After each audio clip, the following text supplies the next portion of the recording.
الصلاة والسلام على سيد المرسلين وخاتم النبيين أبي القاسم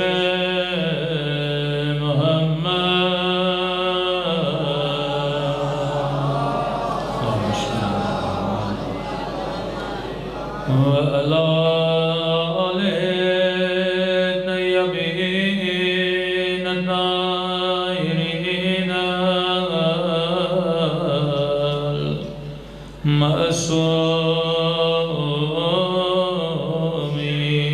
المعصومين. سب مل کے اپنے مولا کے ظہور کی دعا.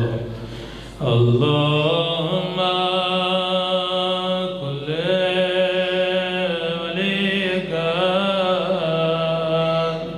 حجت ابن الحسن صلواتک علیہ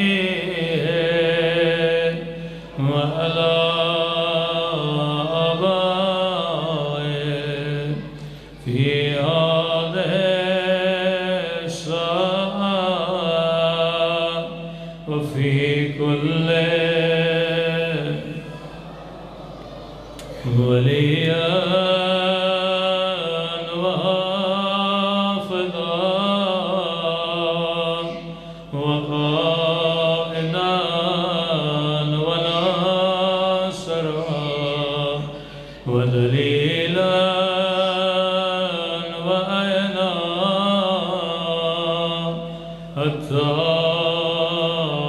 تسكنه أرضك وتمتعه فيها طويلا برحمتك يا أرحم الراحمين. صلوات پڑھے محمد.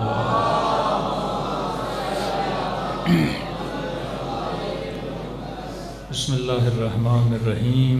رب اشرح لی صدری ویسر لی امری واحلل عقدۃ من لسانی یفقهوا قولی.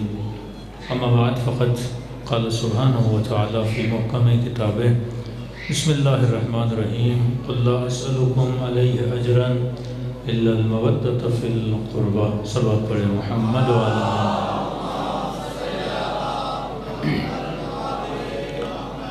دعا ہے پروردگار عالم ہم سب کی عبادتوں کو اپنی بارگاہ میں قبول فرمائے. وہ جو مقصد زندگی لے کر فرش عزا پہ آتے ہیں خدا ان مقاصد میں ہم سب کو کامیابیاں کامرانیاں نصیب فرما دیں. اہل بیت کا فرمان ہے کہ خدا انسان کے عمل کی کثرت کو نہیں دیکھتا، خدا انسان کے عمل کی نیت کو دیکھتا ہے. ہو سکتا ہے کوئی دن میں 100 رکعت نماز پڑھے پر خدا کی دربار میں اس کی کوئی قیمت نہ ہو، اور ہو سکتا ہے اللہ کی دربار میں صبح کی 2 رکعت نماز کی قیمت اس 100 رکعت سے زیادہ. کہا وہ عمل کو نہیں دیکھتا، وہ عمل کی نیت کو دیکھتا ہے. شاید کوئی کہے کہ میرا عمل بہت بڑا تھا، کوئی 1 کروڑ اللہ کی راہ میں دے اور کوئی 100 روپیہ اللہ کی راہ میں دے، تو خدا کروڑ دینے والے کے کروڑ کو نہیں دیکھتا، نہ 100 دینے والے کے 100 کو دیکھتا ہے. اللہ دیکھتا ہے دینے والے کی نیت کیا تھی. ہارون مسجد بنا رہا تھا، جناب بہلول نے دیکھا کہ مسجد بنائی جا رہی ہے، بہت بڑی مسجد. کہ کیا کر رہے ہو؟ کہ اللہ کی راہ میں اللہ کا گھر بنا رہا ہوں. کہ بہت اچھا کام ہے. کہ ہارون ایک مشورہ دوں کہ دو، کہ اس مسجد کے باہر لکھ دو بہلول مسجد. تو ہارون نے کہا لوگ تجھے پاگل کہتے ہیں پر تو بہت سیانہ ہے. کہ مسجد بناؤں میں، نام لکھوں تیرا، پیسہ لگاؤں میں، مزدوری کرواؤں میں، نام لکھوں تیرا۔ تو بہلول نے کہا میں یہی تو سمجھانا چاہ رہا تھا، تو مسجد نہیں بنا رہا، تو اپنا نام بنا رہا۔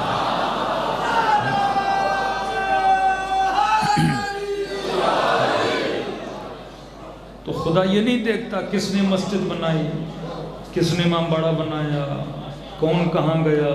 اللہ یہ دیکھتا ہے کہ جانے والے کی نیت کیا ہے۔ اردو کا ایک محاورہ کہتے ہیں جہاں چاول کا دانہ و آدمی کا آنا۔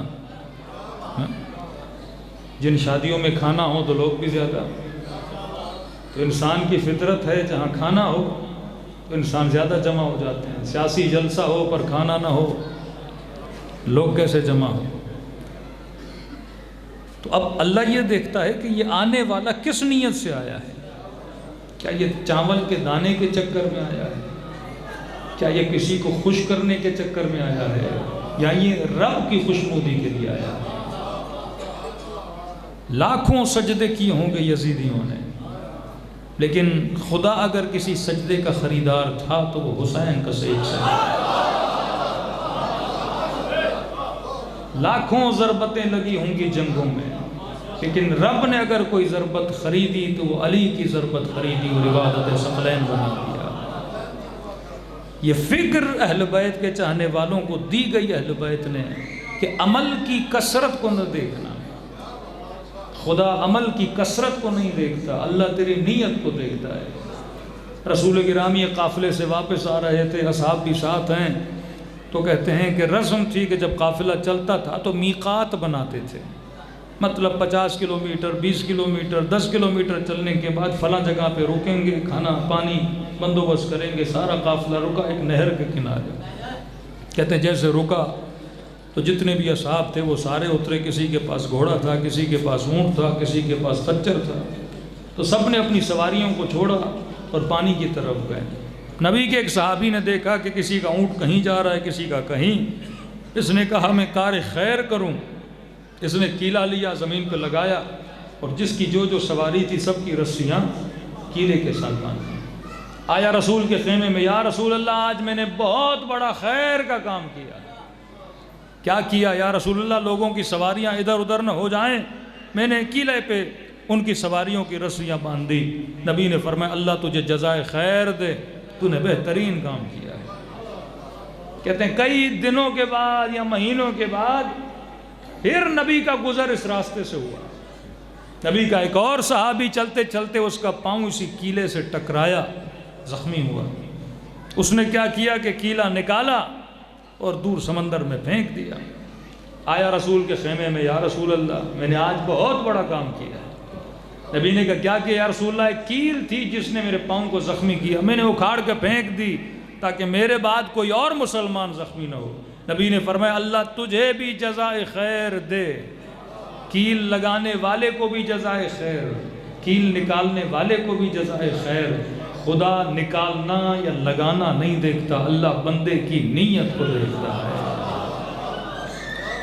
نیت اگر انسان کی بلند ہو جائے، امیر المومنین سے پوچھا مولا انسان کی قیمت کا پتہ کیسے لگے؟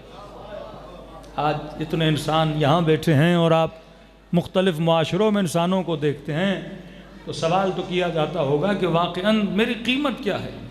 1 کروڑ ہے، 50 لاکھ ہے، 20 لاکھ ہے۔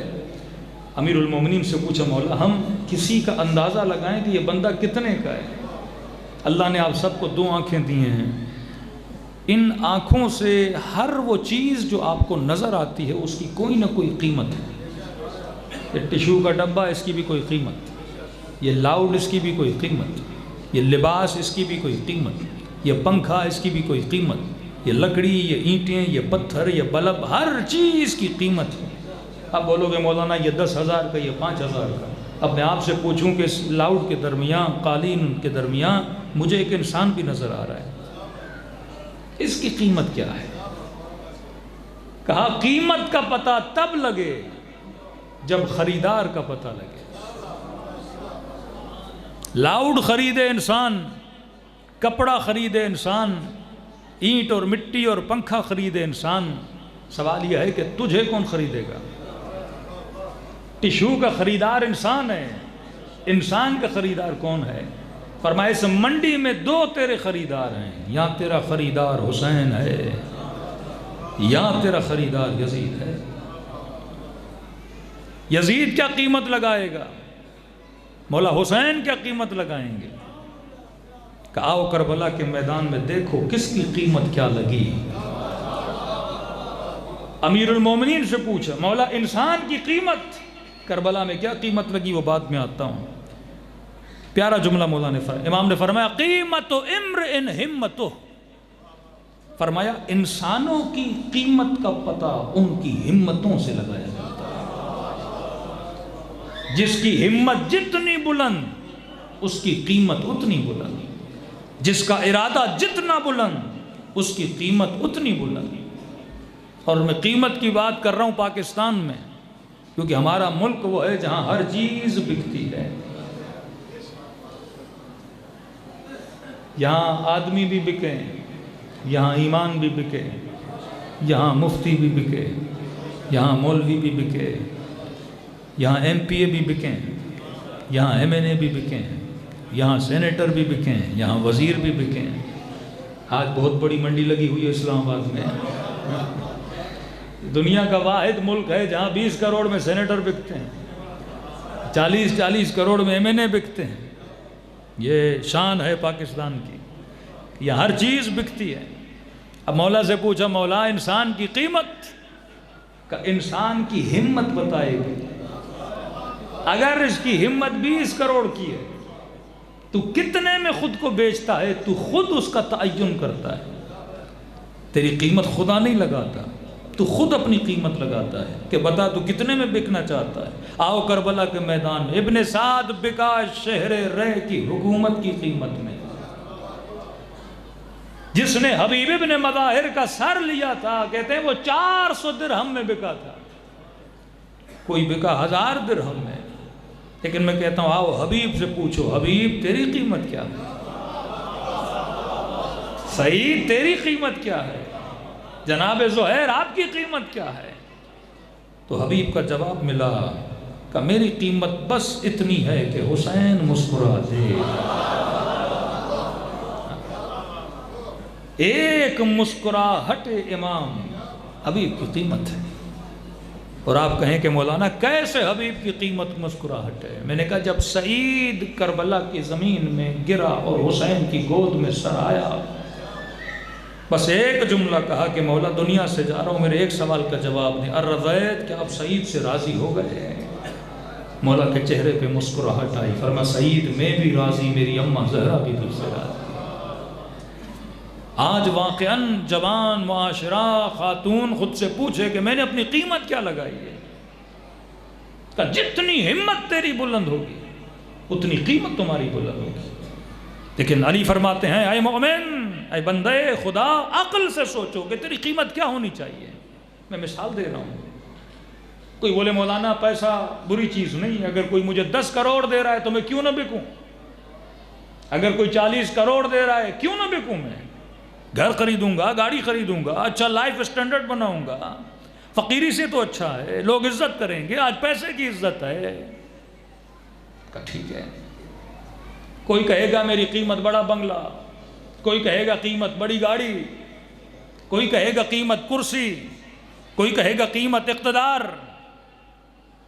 امیر فرماتے ہیں تجھے کچھ بھی مل جائے، کہ جوان جو کسی حسین چہرے کے لیے خود کو بیچ رہا ہے، جو مال و منال کے لیے خود کو بیچ رہا ہے، معصوم فرماتے ذرا نگاہ کرنا دنیا میں کون سی چیز ہے جو ہمیشہ باقی رہے۔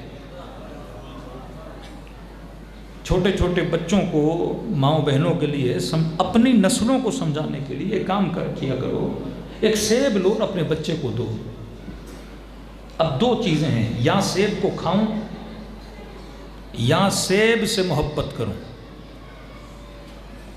عقل کا حکم ہے سیب ہے کھانے کے لیے، محبت کے لیے نہیں۔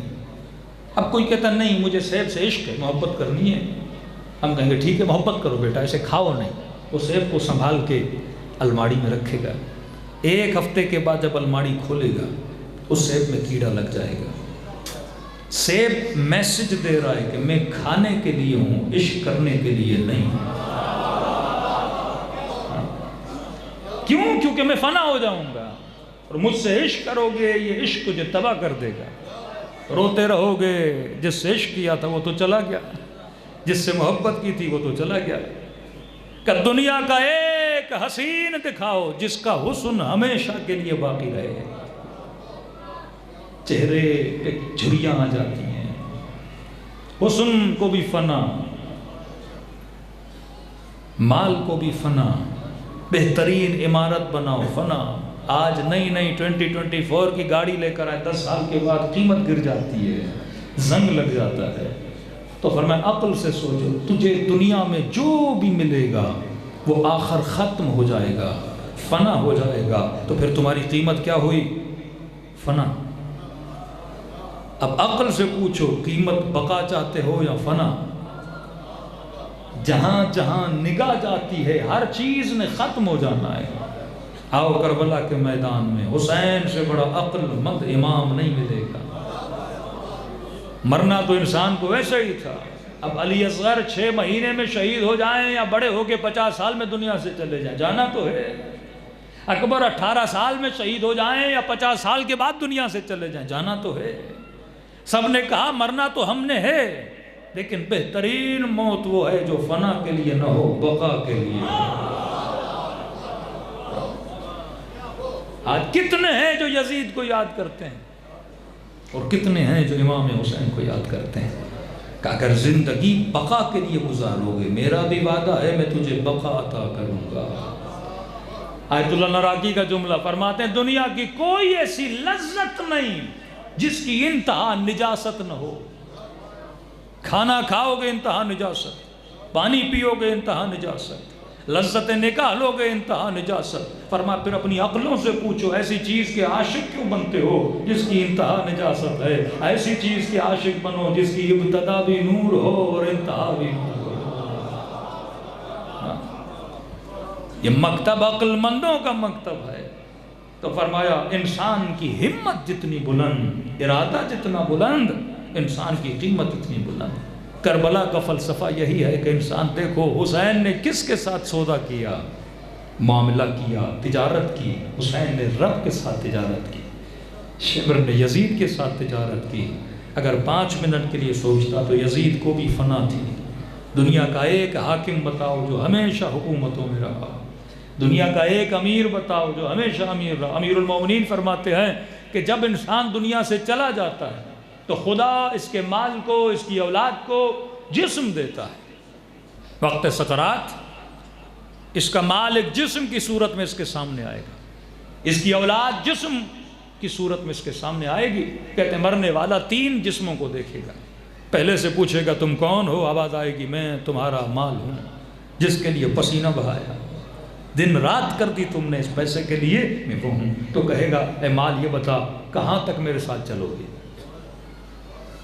تو مال کہے گا کہ ہم آپ کے لیے کفن خرید لیں گے، ایمبولنس کا بندوبست کر لیں گے، ہم آپ کے لیے بہترین قبر کا بندوبست کر لیں گے، قبر کے اوپر ٹائل لگ جائے گا، بہترین ماربل کا ٹیگ لگ جائے گا کہ فلاں بندہ فلاں ڈیٹ کو مر گیا، اور آپ کے جانے کے بعد مجلس کرا دیں گے، 4-5 دیگیں اتروا دیں گے۔ مال یہاں تک کہ آگے ہمارا لینا دینا نہیں، آگے تم جانو، تمہارا کام جانو۔ دوسرے سے پوچھے گا تو کون ہے؟ کہے وہ جسم کہے گا میں تمہاری اولاد ہوں۔ کہ میرے بچوں کہاں تک میرے ساتھ چلو گے؟ کہیں گے کہ بابا ہم آپ کو غسل دے دیں گے، ہم آپ کا جنازہ قبر میں اتار دیں گے، کاندھوں کو ہلا ہلا کے آپ کی تلقین کو پڑھا دیں گے، 4 قل پڑھ دیں گے، الحمد پڑھ دیں گے، سورہ پڑھ دیں گے۔ کہ آگے ہمارا کام نہیں ہے۔ مولا فرماتے ہیں 2 جسم ہٹے کٹے اور موٹے ہوں گے، کیونکہ پوری زندگی اس نے ان دونوں جسموں کو کھلایا بھی پلایا بھی، پسینہ انہی کے لیے بہایا، بچوں کے لیے بھاگ دوڑ کی، مال جمع کرنے کے لیے بھاگ دوڑ کی۔ ایک مرتبہ نگاہ کرے گا ایک تیسرا جسم بھی کھڑا ہے جو کمزور سا جسم ہوگا، پوچھے گا تو کون ہے؟ کہاں تک میرے ساتھ چلے گا؟ یہ 2 تو قبر تک چلے اور چھوڑ کے چلے گئے، تو یہ کہے گا میں قبر میں بھی تیرے ساتھ ہوں، برزخ میں بھی تیرے ساتھ ہوں، قیامت میں بھی تیرے ساتھ ہوں۔ جہاں جہاں جاؤ گے میں تیرے ساتھ رہوں گا۔ کہتے ہیں حسرت کھائے گا، ارے تو کون ہے جو اتنا کمزور ہے، میں نے کیا تجھے دنیا میں توجہ نہیں دی تھی؟ کہے گا اے مومن میں تمہارا عمل ہوں، جو یہاں بھی تیرے ساتھ ہوں قیامت میں بھی تیرے ساتھ رہوں گا۔ فرمایا من ثقلت موازینہ فہو فی عیشۃ راضیہ من خفت موازینہ فامہ ہاویہ۔ کہ دنیا میں عیش کرتے ہو نا، آخرت میں بھی ایک عیاشی ہے۔ کہ مولا کون عیاشی کرے گا؟ کہ من ثقلت موازینہ، جس کا وزن وہاں بھاری ہو، یہاں بینک بیلنس بھاری، یہاں ساری نہیں، جس کا وزن وہاں بھاری ہو۔ قرآن کہتا ہے فی عیشۃ راضیہ، وہ عیش کرے گا۔ لیکن فرمایا من خفت موازینہ، جس کا وزن وہاں کم ہو فأمہ ہاویہ، وائے ہو اس انسان پر۔ یہ بالکل ایسے ہے کہ آپ کو بولا جائے سیالکوٹ سے پیدل جانا ہے کراچی، کیلکولیٹ کیا کہ مجھے 2 مہینے لگیں گے، 3 مہینے لگیں گے پیدل جانے میں۔ اب سوچے گا 2 مہینے کا پیدل سفر ہے، بولا گیا پانی بھی نہیں ہے راستے میں، کھانا بھی نہیں ہے راستے میں، تو یہ کیا کرے گا؟ اپنے لیے کھانا بھی اٹھائے گا، ڈرائی فروٹ بھی اٹھائے گا، پانی کا بندوبست بھی کرے گا۔ ارے 2 مہینے چلنا ہے، تھوڑی سی دوائی بھی اٹھائے گا، بیمار ہو گیا تو یہ کروں گا، کمبل بھی اٹھائے گا، چیزیں بھی اٹھائے گا، یعنی پوری ضرورت سفر کی چیزیں اپنے ساتھ اٹھائے گا تاکہ سفر میں بھوکا نہ مروں۔ قرآن کہتا ہے من خفت موازینہ، وہاں لمبا سفر کرنا ہے، سامان پورا لے کر آنا۔ جو پورا سامان لے کر آئے گا فرمایا وہ عیش کرے گا، لیکن جو خالی ہاتھ آئے گا فأمہ ہاویہ، وہ در در کے دھکے کھائے گا۔ جب کسی عالم کے بیٹے نے باپ کو خواب میں دیکھا، پوچھا بابا یہ بتائیے اگر ایک دن دنیا میں واپس بھیجا جائے آپ کون سا کام کریں گے؟ کہ بیٹا ایک دن کے لیے بھی دنیا میں آؤں تو میں امام رضا کی زیارت کو جاؤں گا۔ پوچھا کہ بابا ایسا کیوں؟ فرمایا میرے لال مجھے نہیں پتا تھا ایک معصوم کی زیارت کے ثواب کا اثر مرنے کے بعد کتنا ہوتا ہے۔ کام زندگی میں اگر 40 مرتبہ امام کی زیارت کے لیے گیا تھا، ہر زیارت کے بدلے میں 3 مرتبہ وہ مجھ سے ملنے کے لیے یہاں پہ آئے۔ میں اس ملاقات کا اثر تمہیں بتا نہیں سکتا۔ تو وہ عمل جو انسان یہاں کرے اور اسے پھل کہاں ملے؟ وہاں ملے۔ کسی نے پوچھا کہ مولا جب ہم سورہ حمد پڑھتے ہیں، ابتدا الحمدللہ رب العالمین الرحمن الرحیم، چوتھی آیت ہے مالک یوم الدین، اللہ کس کا مالک ہے؟ یوم الدین مطلب قیامت کا مالک ہے۔ تو کیا خدا دنیا کا مالک نہیں؟ کہے یہ کیوں بولا؟ الرحمن الرحیم کے بعد کہو کہ مالک یوم الدین، میں کس کا مالک ہوں؟ قیامت کا۔ یہ بول دیتا نا میں دنیا کا بھی مالک ہوں، قیامت کا بھی مالک ہوں۔ صرف یہ کیوں کہا کہ وہ خدا جو کس کا مالک ہے؟ قیامت کا۔ فرمایا اس لیے کیونکہ قیامت واحد جگہ ہے جہاں انسان 100% یہ محسوس کرتا ہے کہ میرا مالک کون ہے؟ خدا ہے۔ دنیا میں محسوس نہیں ہوتا۔ یہاں مال کی وجہ سے سمجھتا ہے مالک میں ہوں، یہاں طاقت کی وجہ سے سمجھتا ہے مالک میں ہوں، یہاں شہرت کی وجہ سے سمجھتا ہے مالک میں ہوں، یہاں اقتدار کی وجہ سے سمجھتا ہے مالک میں ہوں۔ مثال دی کا جب آسمان پہ بادل بارش برساتے ہیں تو دیکھنے والے کہتے ہیں بارش کون برسا رہا ہے؟ بادل برسا رہے ہیں۔ کہ یہ بادل بندوں کو خدا تک جانے نہیں دیتا۔ کہ دنیا کے اندر جتنے اسباب ہیں انسان جب سبب کو دیکھتا ہے تو مسبب کو بھول جاتا ہے، لیکن فرمایا جب انسان دنیا سے جاتا ہے تقطعت بہم الاسباب، اسباب جب کٹ جاتے ہیں اس وقت پتہ چلتا ہے کہ مالک حقیقی کون ہے۔ فرمایا انصاب جب کٹ جاتے ہیں یوم لا ینفع مال ولا بنون، جس دن نہ مال کام آئے گا نہ اولاد کام آئے گی، اس وقت سمجھے گا مالک کون ہے۔ فرمایا قیامت کے دن انسان کی زبان بھی انسان کا ساتھ نہیں دے گی۔ جب معذرت کرنے والے معذرت کرنا چاہیں گے اللہ اجازت نہیں دے گا زبان کو بولنے کی، اس وقت سمجھے گا کہ مالک کون ہے۔ فرمایا وہاں پر بادشاہتیں ختم ہو جاتی ہیں تو قیامت ایک ایسا دن ہے جس دن انسان محسوس کرے گا کہ واللہ اگر کوئی مالک ہے تو پروردگار عالم ہے۔ فرمایا دنیا کے اسباب نے لوگوں کو اندھا کیا اور دشمن اہل بیت بنے، لیکن آؤ کربلا کے میدان میں ایک امام تجھے مصلی پہ نظر آتا ہے، آؤ کوفے کے شہر میں ایک علی ہیں جو مناجات پڑھتے ہوئے نظر آتے ہیں، آؤ سیدہ کے گھر میں ایک بی بی ہیں جو مصلی پہ تسبیح پڑھتی ہوئی نظر آتی ہیں اور یہ پیغام دیتے ہوئے نظر آتے ہیں۔ ارے تخت و تاج اپنی جگہ، لیکن یہ عبادت بتا رہی ہے کہ اے خدا میرا مالک کون ہے؟ تو میرا مالک ہے۔ اور رب کی آواز آتی ہے جتنا تو مجھے یاد کرے گا اتنا میں خدا تجھے یاد کروں گا۔ فرمایا یہ وہ ذکر حسین کی حرارت ہے جو خدا کبھی بجھنے نہیں دیتا۔ کیوں بجھنے نہیں دیتا؟ کیونکہ حسین وہ ہے جس نے نو کے نیزہ پر بھی ذکر خدا کو بلایا نہیں۔ تو اللہ کا وعدہ تھا حسین تو نے میرے ذکر کو زندہ رکھا، میں خدا تیرے ذکر کو زندہ رکھوں گا۔ زندہ باد، زندہ باد، یزیدیت مردہ باد، یزیدیت مردہ باد۔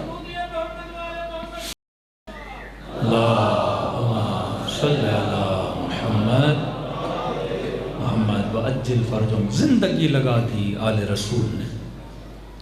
ہمارے جوان اہل بیت کی زندگی کا مطالعہ بہت کم کرتے ہیں۔ دیکھیے جب آپ شادی کرتے ہیں تو کچھ حق بیوی کے آپ پر واجب ہوتے ہیں، کچھ حق شوہر کے بیوی پر واجب ہوتے ہیں۔ جب آپ دنیا میں آتے ہو خدا کسی کو آپ کا باپ بناتا ہے، ماں بناتا ہے، اس ماں کے حق ہوتے ہیں بیٹے پر، اور بیٹے کے حق ہوتے ہیں ماں باپ پر۔ اسی طرح جب آپ کسی امام کی بیعت کرتے ہو، اشہد ان لا الہ الا اللہ واشہد ان محمد رسول اللہ واشہد ان علی ولی اللہ، جب یہ کہہ دیا کہ علی میرا امام ہے تو اس امام کا حق آپ پر ہے، آپ کے حق امام پر ہے۔ امام پر میرا حق کیا ہے کہ امام کسی بھی صورت میں مجھے کیا دے گا؟ ہدایت دے گا۔ امام کا حق مجھ پر کیا ہے؟ اگر امام حی ہے میرے سامنے ہے تو حق یہ ہے کہ امام سے رجوع کروں، اظہار محبت کروں، لیکن سوال ہے اگر امام میرے سامنے نہیں، شہید ہو چکا ہے مثلا، تو زیارت جامع کبیرہ میں معصوم فرماتے ہیں ہمارا ایک حق تمہارے اوپر یہ ہے کہ تم ہماری قبروں کی زیارت کے لیے آؤ۔ آج جو آپ مجلس کرا رہے ہو آپ اس حق کے امامت کو کیا کر رہے ہو؟ ادا کر رہے ہو کہ دنیا نے بھلا دیا لیکن مولا میں نے آپ کے ذکر کو کیا رکھا ہے؟ یاد رکھا ہے۔ عیسیٰ بحرینی شہر بحرین کا ایک رہنے والا بہت بڑا عالم، آج کئی مومنین حزب اللہ لبنان اور فلسطین کے مسائل میں کئی میں نے دیکھا مایوس نظر آئے کہ مولا اتنے بڑے بڑے علماء کو شہید کر دیا گیا، ظلمت اتنی چھا گئی کہ امام زمانہ ہماری مدد نہیں کریں گے۔ ایسا نہیں ہے میرے عزیز، امام کا حق ہے کہ وہ اپنی شیعوں کی کیا کرے؟ رہنمائی کرے۔ معصوم فرماتے ہیں کبھی اندھیری رات اتنی زیادہ اندھیری ہو جاتی ہے جو کمزور دل ہے لوگ ہیں وہ ایمان کو چھوڑ دیتے ہیں، لیکن فرمایا خدا اس اندھیری رات میں ایک ہلکی سی چمکتی ہوئی روشنی نکالتا ہے جس سے مومنوں کے دلوں کو خدا کیا عطا کرتا ہے؟ قوت عطا کرتا ہے۔ بحرین بادشاہ سنی لیکن محب اہل بیت، وزیر کٹر متعصب دشمن اہل بیت، بڑی کوششیں کرتا تھا کہ بحرین کے شیعوں کو بادشاہ ان کے مکتب اور مذہب کو بدل دے، لیکن کامیاب نہیں ہوا۔ ایک دن اس وزیر صاحب نے، اب پرانا زمانہ سائنس کا زمانہ نہیں، اپنے درخت سے ایک انار لایا، کہ بادشاہ سلامت شیعوں کا جو عقیدہ ہے اور ہمارا جو عقیدہ ہے، اگر شیعہ سچے تو انار بتائے گا، اگر ہم سچے وہ بھی انار بتائے گا۔ اب بادشاہ پریشان، انار کیسے بتائے گا؟ کہ قبلہ یہ دیکھیے میرے درخت پہ ایک انار ہوگا ہے۔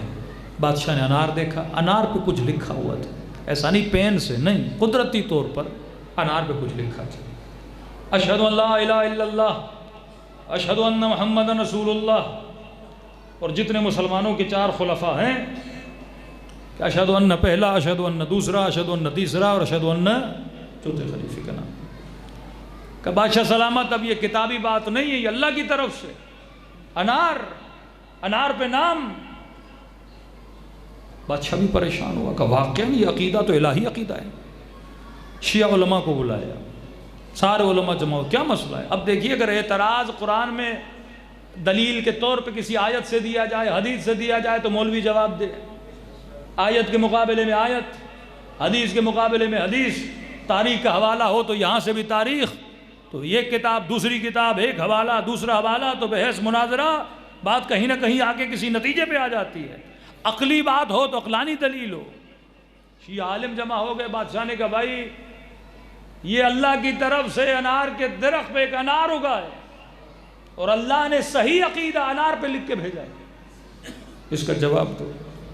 شیعہ مولویوں نے انار لیا، ہر بندہ پریشان ہو گیا، ایمان کے پکے تھے پر دیکھ کے پریشان تو ہو رہے تھے کہ یہ انار پہ کیا ہے۔ ہم شیعوں کا عقیدہ ہے کہ پہلا خلیفہ امیر المومنین، لیکن انار تو کچھ اور ہی کہہ رہا ہے، تو پریشان کہنے لگے حدیث کی بات ہو تو حدیث کا جواب دیں، اب انار کے مقابلے میں ہم کیا کریں؟ کوئی اور انار لائیں تو ان کے پاس تو کوئی ایسا انار نہیں جس پہ شیعوں والا عقیدہ ہو۔ تو بادشاہ نے کہا یا مجھے جواب دو گے یا تم سب اسی عقیدے پہ آؤ گے جو انار کے اوپر لکھا ہوا ہے۔ سارے پریشان سوچ سوچ کے کہا قبلہ ہمیں 3 دن کی مہلت دیں، ہم غور و فکر کرتے ہیں پھر آپ کو جواب دیں گے۔ وزیر نے انار لے لیا کہ میں انار ان کو نہیں دوں گا، یہ تو معجزے والا انار ہے بھائی۔ انار اپنے طرف رکھ دیا، یہ چلے گئے، خود پریشان کیا کریں۔ واقعاً ایک انار پر قدرتی طور پہ اگر کچھ لکھا ہوا ہو اس کا جواب آپ کیا دیں گے؟ تو انہوں نے کہا کہ معصوم کا حکم ہے کہ جب تمہاری دلیل، استدلال، سوچ، فکر اپنے اختتام پہ پہنچے تو رجوع پھر اپنے امام زمانہ سے کیا کرو۔ مراجع بھی جواب نہیں دے پا رہے، بڑے بڑے علماء جواب نہیں دے پا رہے، فیصلہ کیا کہ 3 دن ان سارے علماء میں سے جو سب سے زیادہ متقی 3 ہیں ان کو چنیں گے اور ڈیلی ایک رات کو جائیں گے، امام زمانہ سے رجوع کریں گے اور مولا سے پوچھیں گے۔ پہلا عالم گیا، پوری رات گزری، کوئی جواب نہیں ملا۔ دوسرا عالم گیا، صبح تک روتا رہا کہ مولا مکتب کا مسئلہ ہے، مذہب کا مسئلہ ہے، تشیع کا مسئلہ ہے، ملت کا مسئلہ ہے، پورے بحرین سے شیعت ختم ہو جائے گی، مولا بادشاہ بڑا ظالم ہے، کوئی جواب نہیں ملا۔ تیسرے دن گئے ایک عالم جن کا نام تھا عیسیٰ بحرینی، کہتے ہیں پوری رات دعا کرتا رہا، روتا رہا، صبح کی اذان آئی، نماز پڑھی، ہلکی ہلکی روشنی آ گئی، کہ بس اتنا تھا کہ میں مایوسی میں چلا گیا۔ میں نے کہا مولا یہ مکتب ہمارا نہیں، یہ مذہب ہمارا نہیں، ہم تو اس کے چلانے والے ہیں، سنبھالنے والے ہیں، خادم مکتب ہیں۔ اب اگر بادشاہ ہمیں کہتا اپنے دین اور عقیدے اور مذہب کو بدلو تو مولا اب ہمارے پاس کوئی جواب نہیں ہے۔ کہتا رو کے مصلے سے اٹھنا ہی چاہتا تھا تو کسی نے پیٹھ پہ آ کے ہاتھ رکھا، عیسیٰ بحرینی پریشان وہ ہوں جن کے امام مردہ ہوں۔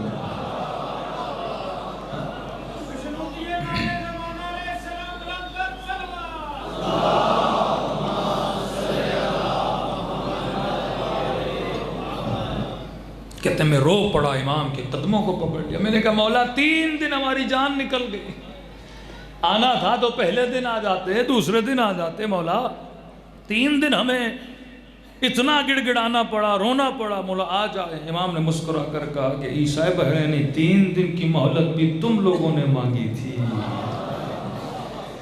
اگر اسی وقت رجوع کرتے تو میں کوئی نہ کوئی جواب تم تک پہنچا دیتا۔ مولا بتائیے اس انار کا کیا کریں؟ امام نے سارا قصہ بتایا۔ خوشی خوشی عیسیٰ بحرینی واپس آیا، علماء کا وفد لے کے بادشاہ کے پاس آیا، پہنچے گا بادشاہ سلامت، جواب تیار ہے۔ وزیر نے کہا جو جواب؟ کہ بادشاہ سلامت جواب ہے وزیر کے گھر میں، شرط یہ ہے کہ پہلے ہم اس کے گھر میں جائیں گے، یہ نہیں جائے گا۔ وزیر نے کہا قبلہ یہ کیسی بات ہوئی، جواب دینا یہیں پہ؟ دیکھا نہیں، جواب آپ کو چاہیے تو ہم دینے کے لیے تیار ہیں، لیکن وزیر کا گھر، شرط بھی ہے کہ پہلے ہم جائیں گے، یہ نہیں جائے گا۔ وزیر بالبلام نے کہا قبلہ سلامت گھر میرا، مجھے پتا کمرے کہاں، صحن کہاں، کہا ہمیں سب تمہارے گھر کا پتہ ہے، پہلے ہمیں جانے دو۔ بادشاہ کا آرڈر آیا، کہا جواب ہے، گھر میں کیا ہے ایسا؟ شیعہ بولتے ہیں تو ان کو جانے دو۔ اب وزیر پیچھے پیچھے، عیسیٰ بحرینی آگے آگے، کہتے ہیں جیسے وزیر کا گھر کا دروازہ کھلا، یہ اندر گیا، سیڑھیوں پہ چڑھا، سیدھے ہاتھ کی طرف مڑا، دوسرے کمرے کے اندر گیا، کمرے کے اندر جو دیوار میں الماڑی پڑی تھی اس الماڑی کو کھولا، الماڑی کے دوسرے خانے کو کھولا، اس خانے میں ایک کپڑا تھا، اس کپڑے کو نکالا، اس کپڑے کے اندر ایک مٹی کا برتن تھا۔ بادشاہ پریشان، وزیر پریشان، گھر میرا چل ایسے رہا ہے جیسے صدیوں سے گھر ہی اس کا ہو، اسے کمروں کا کیسے پتا، اسے الماڑی کا کیسے پتا، اسے سیڑھیوں کا کیسے پتا، تعجب میں دیکھ رہا ہے کہ بادشاہ سلامت سارا جواب اس کپڑے کے اندر جو برتن ہے اس کے اندر ہے۔ بادشاہ نے کہا میں سمجھا نہیں، کہا یہ پھر بادشاہ کو وزیر کے گھر کے صحن میں لے گیا، صحن کے اندر ایک درخت تھا انار کا، کہ بادشاہ اللہ سلامت یہ دیکھیے یہ انار ہے ابھی چھوٹا، کپڑے سے 2 برتن نکالے جس کو بولتے ہیں سانچا، برتن کے اندر وزیر نے اپنا عقیدہ لکھا، کس کے اندر؟ برتن کے اندر اس نے برتن کی کناریوں پہ اشہد ان لا الہ الا اللہ اور آگے ساری تحریک اس نے لکھ دی۔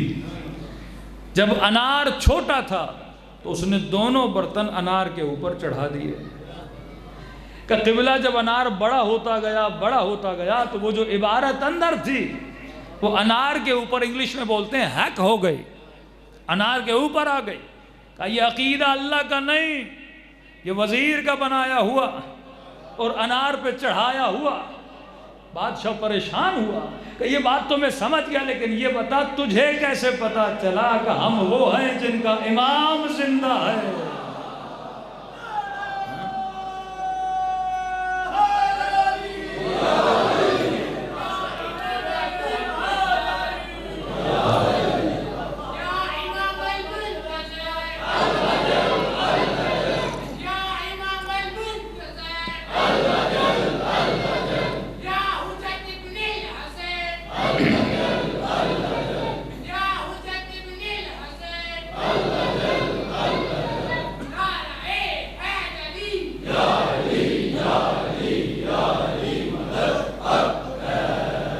تو ایسا نہیں کہ اہل بیت شیعت کو تک و تنہا چھوڑ دیں، واللہ ہمارے کارنامے اعمال اس قابل نہیں کہ ہم بولیں شیعت ہماری وجہ سے باقی ہے۔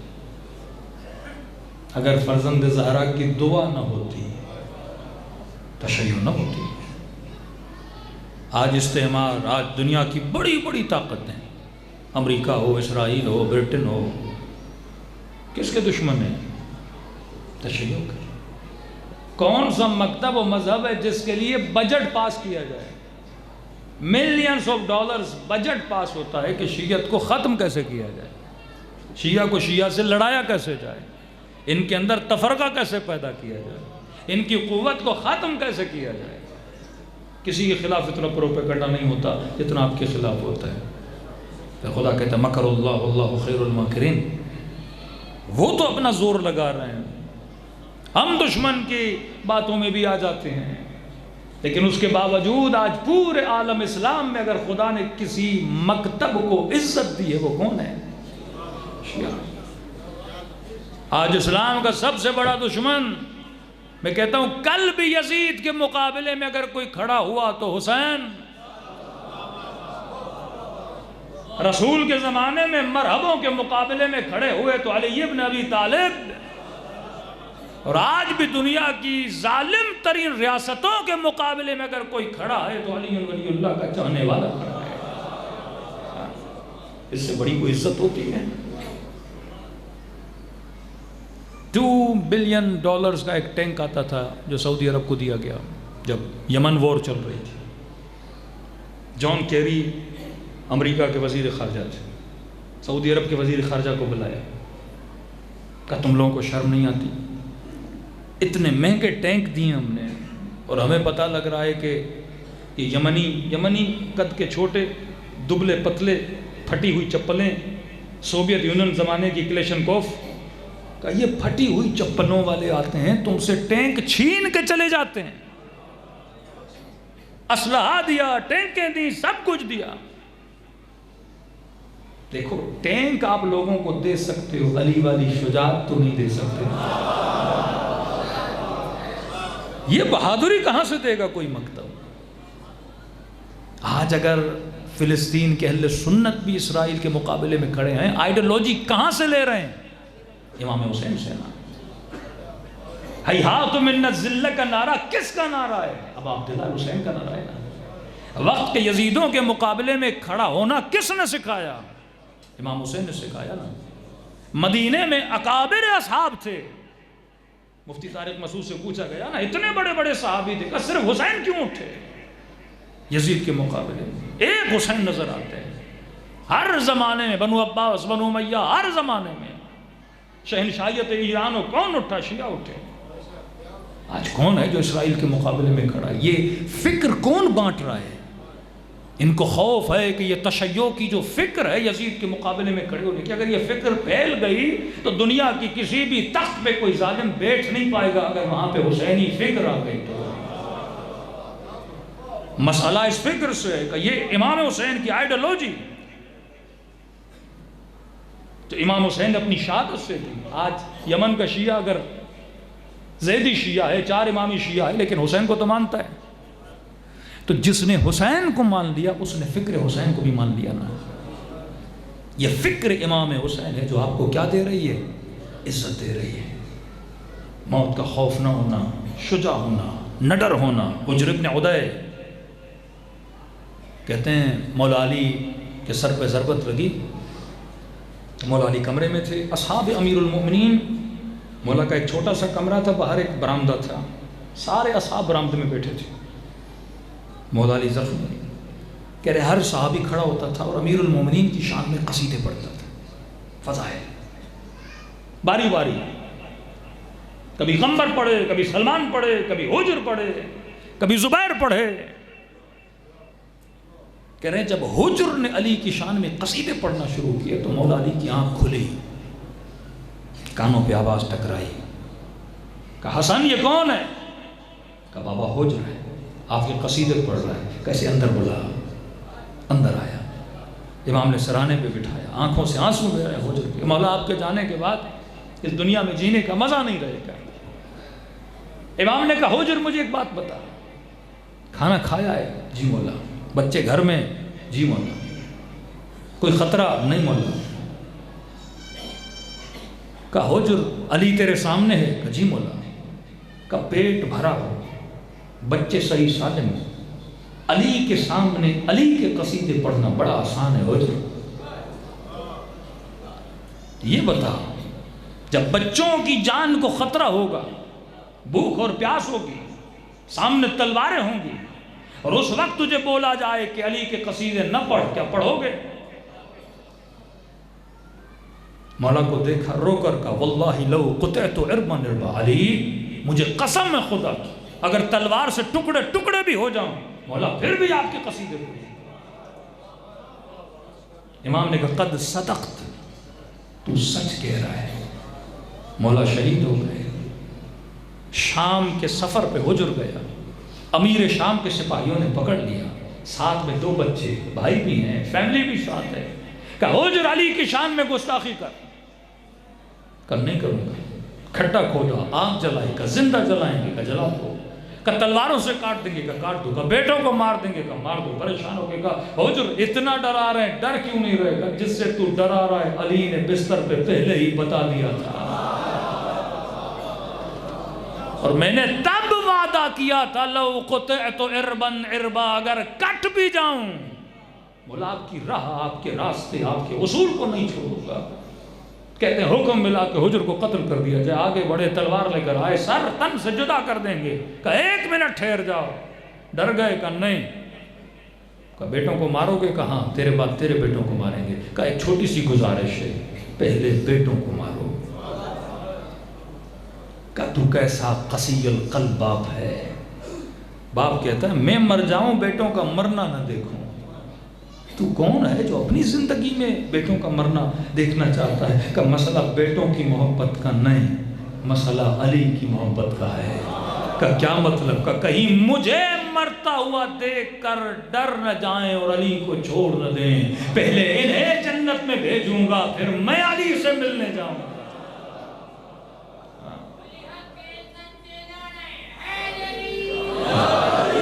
یہ وہ شجاعت علوی جو اہل بیت کے چاہنے والوں کے وجود کے اندر راسخ ہوتی تھی۔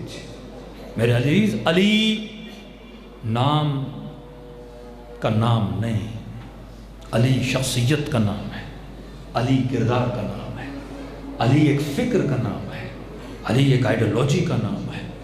کربلا ایک واقعے کا نام نہیں، کربلا ایک فکر کا نام ہے۔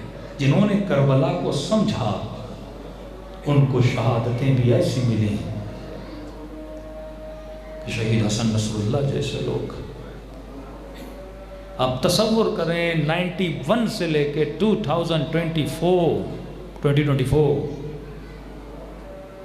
20 سال 30 سال 34 سال ایک بندہ صرف فکر امام حسین کو اور ظالم کے مقابلے میں ڈٹ جانے کے لیے 34 سال ایک انسان کی سوشل زندگی میں مارکیٹ نہیں جا سکتا، گھوم نہیں سکتا، پھر نہیں سکتا، 34 سال وہ ایک گھر کے اندر بند اور 34 سال مجاہدت میں گزرے۔ اور ہمارے یہاں بعض لوگ ان شہداء کی توہین کریں، کس کے لیے؟ فکر ابا عبداللہ امام حسین کے لیے۔ اربوں ڈالر وہابیت نے لگائے شیعت کے خلاف، اربوں ڈالر لگائے امریکہ نے تشیع کے خلاف، لیکن ایک شہید کی شہادت نے تشیع کے سر کو کتنا بلند کر دیا۔ ایک طرف وہ شیعہ سنی جھگڑا چلائیں اور آج یہ مقام ہے کہ وہاں ایک شیعہ عالم شہید ہوتا ہے اور اس کی غائبانہ نماز جنازہ جماعت اسلامی پڑھاتی ہے۔ کون سا ایک اہل سنت کا ایسا ملک تھا جہاں شیعہ عالم کے لیے رویا نہیں گیا؟ وہ وہابی جو شیعوں کا نام نہیں لیتے تھے، آپ چلے جائیں چلاس میں، آپ کے علماء کے فوٹو لے کے تصویریں لے کے انہوں نے جلوس نکالے۔ کس کا کردار ہے؟ یہ شہادت کا کردار، یہ شجاعت کا کردار۔ اسماعیل حنیہ اہل سنت کی تنظیم کا ایک رہبر ہے، نماز جنازہ کون پڑھا رہا ہے؟ ایک شیعہ عالم ان کی نماز جنازہ پڑھا رہا ہے۔ آج وہ قیادت میں اگر رہبریت میں کسی کو مخلص مانتے ہیں تو کن کو مانتے ہیں؟ شیعۃ علی بن ابی طالب کو مانتے ہیں۔ یہ شجاعت کا علم، یہ شجاعت کا پرچم کسی کے اندر نہیں ہے۔ آج ایک مسلمان حکمران یہ سوچ بھی نہیں سکتا کہ ٹیلی فون پہ بھی امریکہ کو دھمکی دے، ٹیلی فون پر بھی۔ لیکن یہ شجاعت ایک جوان کی جس کے پاس 6-7 ہزار روپے کی کلیشن کوف ہو یمن میں، وہ ڈٹ کے امریکہ کے مقابلے میں کھڑا ہے۔ یہ وہ آئیڈیالوجی امام حسین کی آئیڈیالوجی، جنہوں نے شجاع بنایا، جنہوں نے بہادر بنایا، جنہوں نے خوددار بنایا کہ ذلت کی زندگی سے عزت کی موت بہتر ہے۔ حوثیوں کے رہبر کا ایک بہت پیارا جملہ میں ہر مجلس میں کوٹ کرتا ہوں۔ انہوں نے جب سعودی عرب کی جنگ ہو رہی تھی تو انہوں نے سعودی حکمرانوں کو کہا، دیکھو تمہارے پاس ٹینکیں بھی ہیں، تمہارے پاس گولیاں بھی ہیں، تمہارے ساتھ امریکہ بھی ہے، تمہارے ساتھ سارے مسلمان ملک بھی جمع ہیں، ان سب کا ساتھ تمہارے ساتھ ہے، لیکن اس کے باوجود تم یمنیوں کو ہرا نہیں پا رہے۔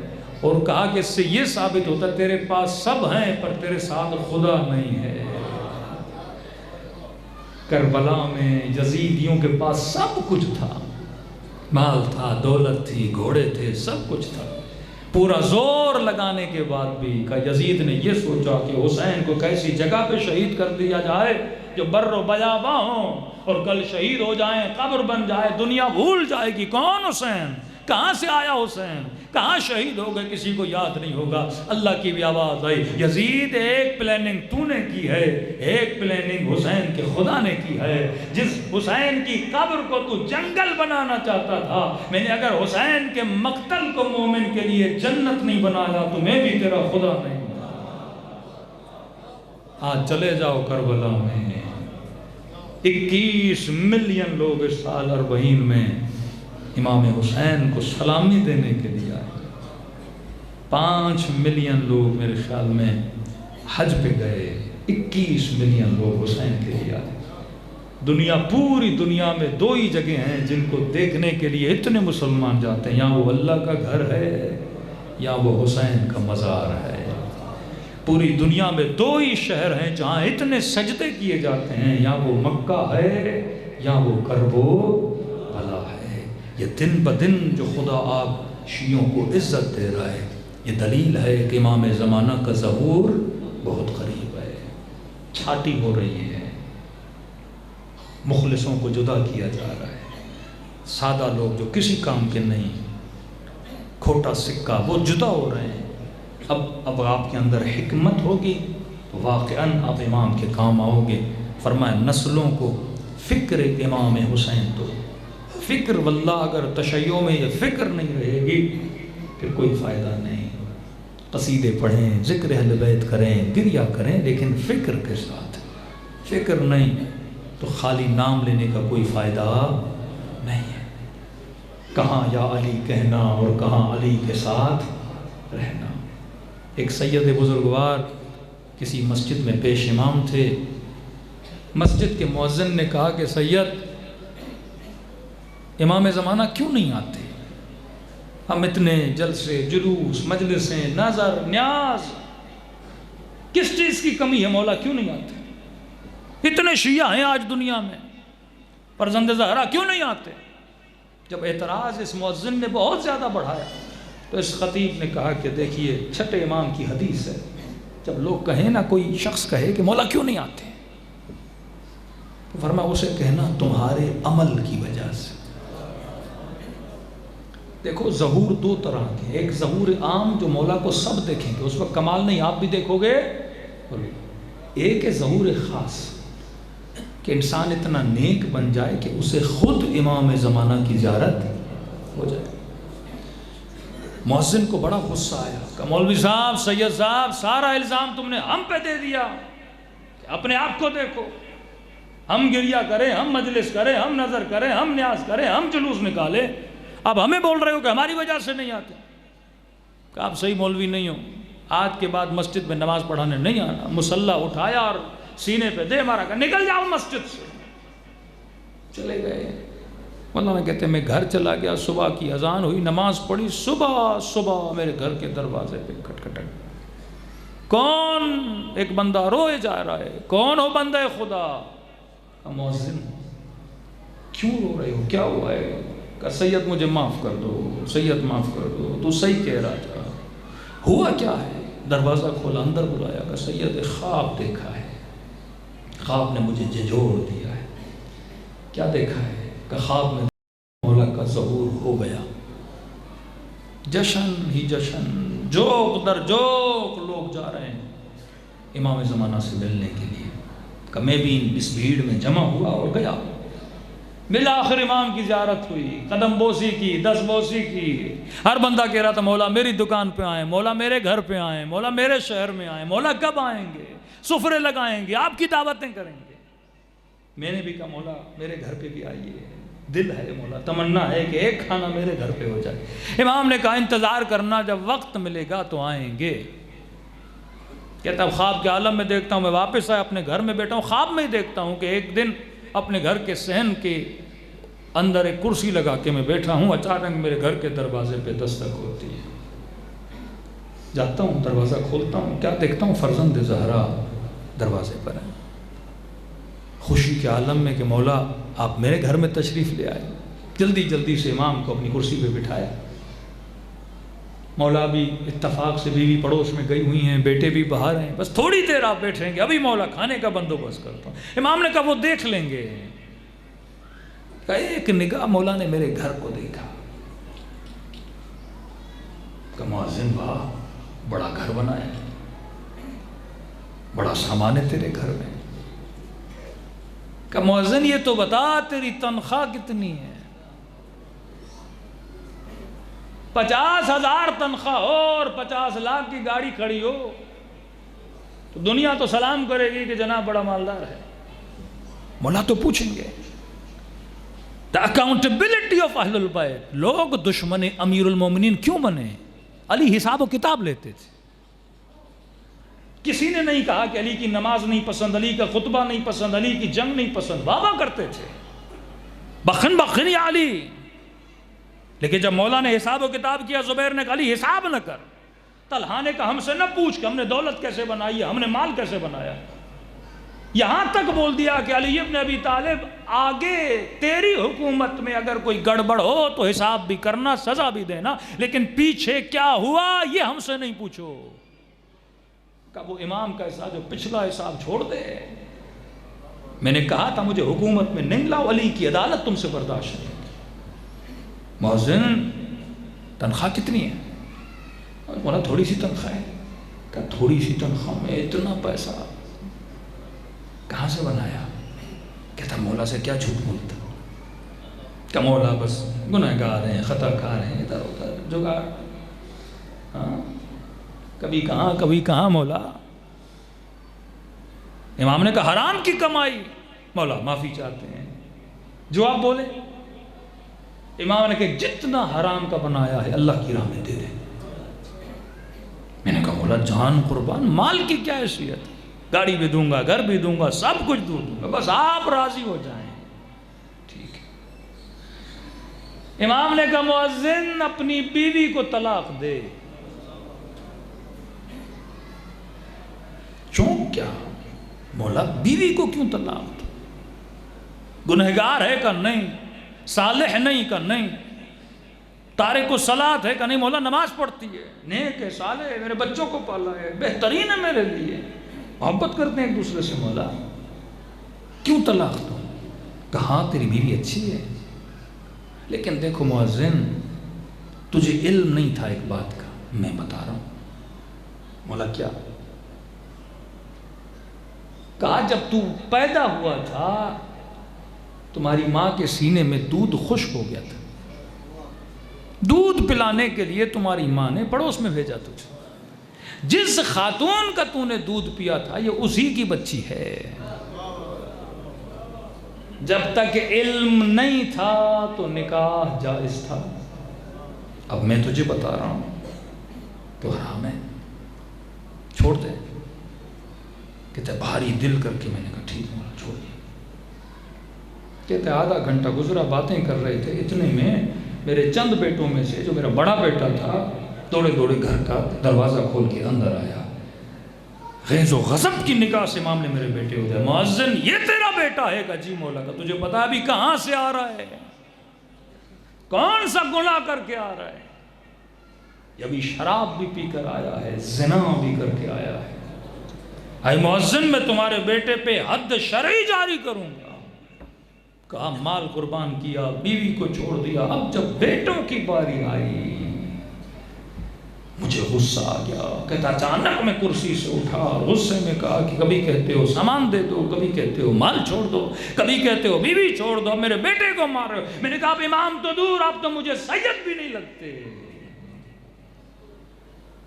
کہ یہ جملے کہنے تھے امام کرسی سے اٹھے، آنکھوں میں آنسو بھر آئے اور فرمائے مؤذن تو اس سید کو کہہ رہا تھا کہ امام کیوں نہیں آتے؟ ارے یہ خواب ہے، امتحان ہے.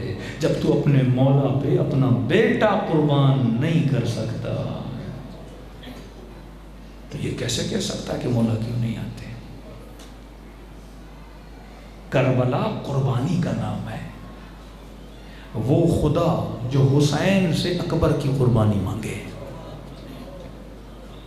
وہ خدا جو علی اصغر کی قربانی مانگے، سیدہ زینب سے اس کی چادر کی قربانی مانگے، ابراہیم کو آگ میں پھینکا جا رہا ہے. کبھی زندگی میں وقت ملے کربلا تب سمجھ میں آئے گی جب آپ کو حضرت ابراہیم سمجھ میں آئے گا. بڑھاپے میں کسی خاتون کو بچہ ملے جس عمر میں بچہ ہوتا ہی نہیں.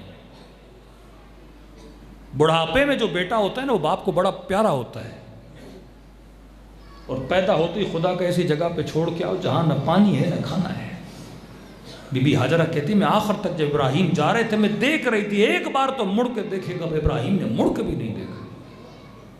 یہ ابراہیم ہے جس کی نسل میں اسماعیل ہے، اور اس اسماعیل کی نسل میں کسی حسین ابن علی کو آنا ہے. کیسی قربانی دی. 13 سال کا کڑیل جوان بیٹا ہوا ابراہیم کو اللہ نے کہا واپس جا.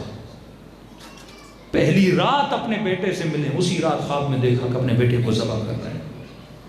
بے جھجک بیٹے کو لیا اور چھری لے کر گئے، بیٹے کا گلا کاٹنے کے لیے گئے۔ یہ غلط تفسیر حضرت ابراہیم کے لیے، ابراہیم نے چھری نہیں چلائی تھی میرے عزیز۔ لوگ کہتے ہیں چھری چلانا چاہتے تھے، دمبا آ گیا، نہیں، 3 مرتبہ گلے پہ چھری چلائی ہے ابراہیم نے۔ کبھی جب واپس جاتے ہیں تو ہاجرہ کی نگاہ جب ان نشانوں پہ پڑتی ہے تو رو پڑتی ہے کہ میرے بیٹے کو ذبح کرانے کے لیے لے گئے تھے، کہ چھری گلا کاٹتی نہیں تھی۔ تیسری بار جب نہ چلی تو جلال میں آ کے ابراہیم نے پتھر پہ مارا اور کہا، اے چھری نافرمانی کیوں کر رہی ہو؟ اللہ کا حکم ہے کہ بیٹے کا گلا کاٹو۔ کہتے ہیں بے زباں چھری سے آواز آئی، ابراہیم کروں تو کیا کروں؟ خلیل کہتا ہے کاٹو، جلیل کہتا ہے نہ کاٹو۔ تب جا کے وہ دمبے کی قربانی ہوئی۔ کہ یہ 60-70 سال کی زندگی کھیل کا نام نہیں ہے۔ مجاہد فی سبیل اللہ ہو تم، محنت زحمت، دنیا بھی بہتر بناؤ، آخرت بھی بہتر بناؤ۔ کہیں دنیا کی رنگینیاں تجھے آل رسول سے دور نہ کر دیں، کہیں 2 رکعت کی نماز پڑھ کے یہ نہ سمجھو کہ حق ادا ہو گیا۔ اہدنا الصراط المستقیم، سیدھے راستے پہ چلا، ہر چیز میں سیدھا راستہ۔ شادی کرو تو بیوی کا انتخاب صحیح، اسکول میں داخلہ لو تو بچے کے لیے ٹیچر کا انتخاب صحیح، گاڑی لو تو انتخاب صحیح، گھر کس محلے میں لینا ہے، دوستی کس کے ساتھ کرنی ہے، لباس کون سا پہننا ہے، جاب کون سی کرنی ہے۔ جب ہر چیز صحیح ہوگی تب جا کے حبیب ابن مظاہر بنو گے، تب جا کے مسلم ابن اوسجا بنو گے۔ کربلا قربانی کا نام ہے۔ اتنے مظلوم ہیں میرے آقا حسین، کہاں 18,000 خط اور کہاں 72 کا مجمع، بلا کر بھی حسین کو پیٹھ دکھاتی۔ تو اس کا مطلب زبان سے بلانا آسان ہے، میدان کارزار میں اپنے امام کی مدد کرنا بڑا مشکل ہے۔ کہتے ہیں کوفے کا ایک رہنے والا تجارت کے غرض سے اپنے شہر سے نکلا، تجارت میں سے بہت بھاری نقصان ہوا، واپس آیا کوفے، کہتے اللہ نے مجھے ایک ہی بیٹی دی تھی، دیر سے گیا گھر جا کے بیٹی سو رہی ہو، ایسا نہ ہو کہ بیٹی پوچھے کہ بابا سفر پہ گئے تھے میرے لیے کیا لائے ہو۔ کہتا جیسے گھر پہنچا، دروازہ کھولا، اتفاق سے بیوی بیٹی دونوں گھر کے صحن میں گویا میرے انتظار میں تھے۔ بیٹی دوڑی دوڑی آئی، سینے سے لپٹ گئی۔ مستحب ہے بالاخص جن کے چھوٹے بچے ہیں، گھر جاؤ تو خالی ہاتھ نہ جایا کر۔ کہ اب سوچ رہا تھا بیٹی پوچھے گی بابا کیا لائے ہو کیا لائے ہو، شرمندہ ہو جاؤں گا۔ ایک پائی نہیں تھی، نقصان کر کے آیا۔ بیٹی نے یہ نہیں پوچھا کہ بابا پورا کوفہ شہر کے باہر ایک باغی لشکر سے لڑنے جا رہا ہے،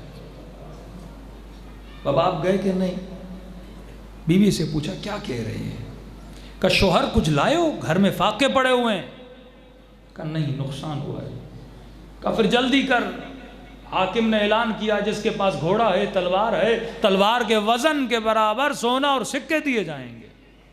کس چیز کے لیے؟ کہ ایک باغی آئے ہیں، خروج کیا حکومت کے خلاف، جو ان سے جا کے لڑے گا انہیں پیسہ ملے گا۔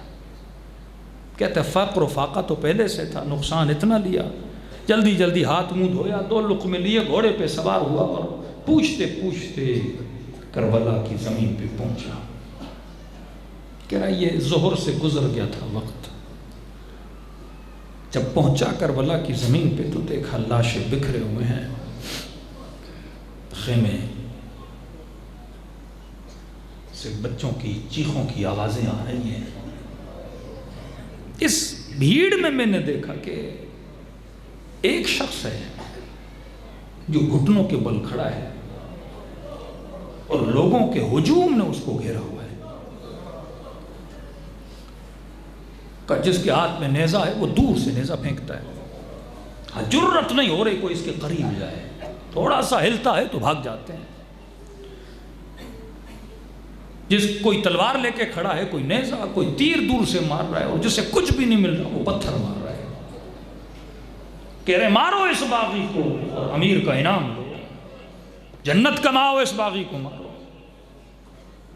کہتا میں نے کہا میں پیچھے کیوں رہوں، کیونکہ جو مار رہے تھے ان کو مال غنیمت ملنا تھا۔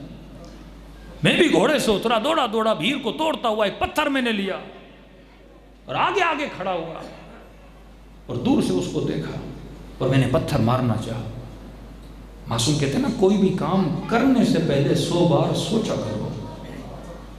کہتا میں نے پتھر مارنے سے پہلے کہا دیکھ تو لوں سچ میں باغی ہے کہ نہیں، کیونکہ حاکم بھی کوئی خاصا نیک نہیں ہے۔ اب میں نے کہا پتہ کیسے لگاؤں، تو میں نے کہا ایک کام کرتا ہوں، اسے سلام کرتا ہوں، اگر جواب دے گا تو مسلمان ہے، اگر جواب نہیں دے گا تو مسلمان نہیں ہے۔ کہتا ہے چند قدم آگے بڑھا، سارے پیچھے کھڑے تھے، میں چند قدم آگے بڑھا اور اس کے تھوڑا قریب گیا اور میں نے کہا السلام علیک ایھا الشیخ الکبیر، اے بوڑھے، اے پیر مرد، تجھ پہ میرا سلام۔ کہ اتنا کہنا تھا، اس نے اپنا سر اٹھایا، ماتھے پہ سجدے کا نشان، اور کہا کہ وعلیک السلام، تجھ پر بھی میرا سلام ہو، اور یہ کہہ کر ایک جملہ بولا، میرا نام لے کر کہا کہ تو یہاں کیا کر رہا ہے۔ تعجب ہوا، اس کو میرے نام کا کیسے پتا، کہ کیا مطلب میں یہاں پہ کیا کر رہا ہوں، آپ کو میرے نام کا کیسے پتا، کہ کیسے پتا نہ ہوگا، خط بھی لکھتے ہو، پتھر بھی مارنے آتے ہو۔ میں نے کہا میں نے آپ کو کوئی خط نہیں لکھا۔ کہا کیا تو نے حسین ابن علی کو خط نہیں لکھا تھا؟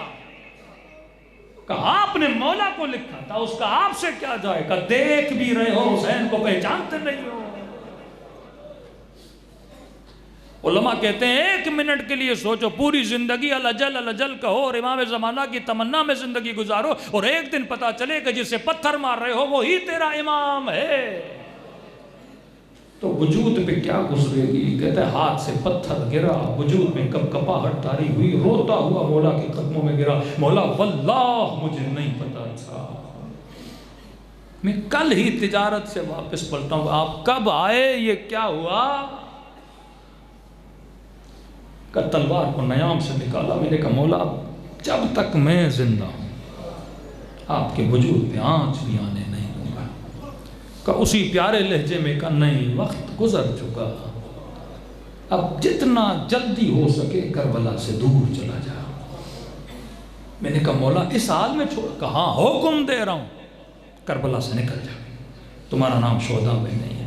علماء کہتے ہیں کیوں امام نے حکم دیا؟ شاید حسین یہ سوچ رہے تھے کوئی تو ہو کوفے میں جو زینب کی چادر کا بندوبست کرے، 4 چاہنے والے بھی تو ہوں، کوئی پانی لے کر آئے، کوئی چھاؤں کے نیچے ان قیدیوں کو رکھے۔ کہ مولا کیسے چھوڑ کے جاؤں؟ امام نے کہا حکم دے رہا ہوں، شکایت نہیں ہے تجھ سے، حکم ہے، تعمیل کرو۔ کہتے روتا ہوا آنسوؤں کو پوچھتا ہوا، حکم امام تھا، مولا سے دور چلتا گیا، کہہ رہا 10-15 قدم ہی دور گیا تھا تو مجھے پھر پیچھے سے آواز دی ذرا میرے قریب تو آ۔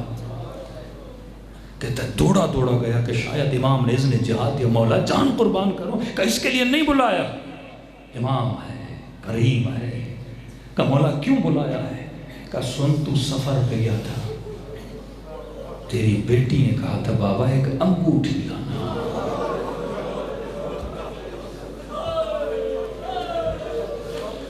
کہ جی مولا نقصان بہت ہوا، یاد نہیں ہے مجھے۔ کہتے ہیں اپنے زخمی ہاتھوں سے حسین نے ایک انگوٹھی نکالی، اس کے ہاتھ پہ رکھی کہ جب گھر جاؤ نا یہ انگوٹھی بیٹی کو دینا، بیٹیاں بابا کا بڑا انتظار کرتی ہیں۔ بس اس بچی کو اتنا کہنا جسے تو مارنے گیا تھا وہ باقی نہیں تھا، وہ تیرا مولا تھا۔